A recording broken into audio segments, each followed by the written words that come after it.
Iran और America के बीच फिलहाल सीज फायर है, लेकिन दोनों के बीच आने वाले दिनों में जंग होगी या दोनों पक्ष बातचीत के जरिए मसला सुलझाएंगे, इसे लेकर तस्वीर साफ नहीं हो पा रही है। कभी ईरान की तरफ से अमेरिका और राष्ट्रपति डोनाल्ड ट्रंप पर कुछ कहा जाता है, तो कभी अमेरिका ईरान को अल्टीमेटम देता है या कोई न कोई नया बयान देता है।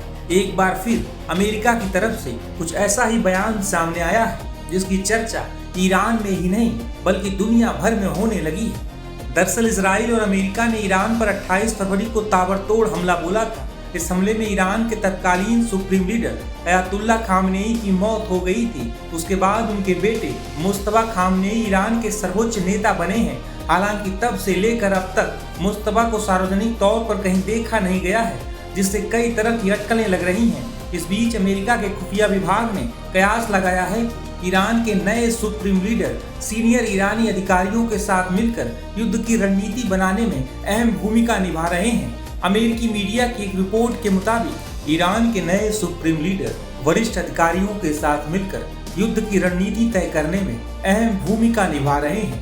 मौजूदा अस्थिर सत्ता ढांचे में अधिकारों की स्थिति पूरी तरह स्पष्ट नहीं है, लेकिन मुज्तबा खामनेई संभवतः अमेरिका के साथ युद्ध समाप्ति को लेकर बातचीत की दिशा तय करने में मदद कर रहे हैं।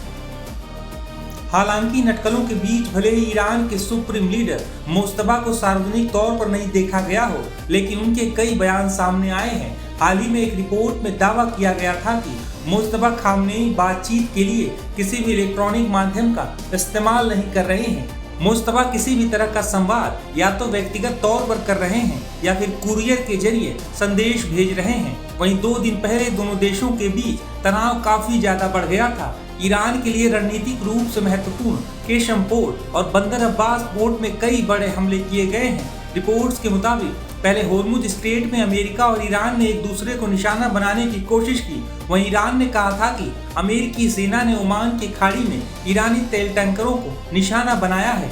एक अमेरिकी रिपोर्ट के मुताबिक अमेरिका और ईरान के बीच एक 14 सूत्रीय फार्मूले पर बातचीत चल रही है। रिपोर्ट्स के मुताबिक ईरान अपने न्यूक्लियर प्रोग्राम को सीमित समय के लिए रोकने पर विचार कर रहा है। इसके बदले अमेरिका चरणबद्ध तरीके से आर्थिक प्रतिबंधों में राहत दे सकता है।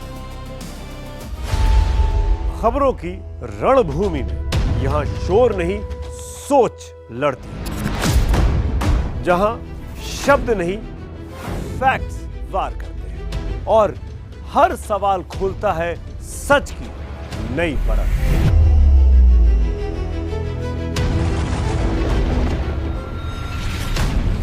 चक्रव्यूह आपके अपने सुमित अवस्थी के साथ सोमवार से शुक्रवार शाम 6:57 पर टाइम्स नाउ नव भारत पर।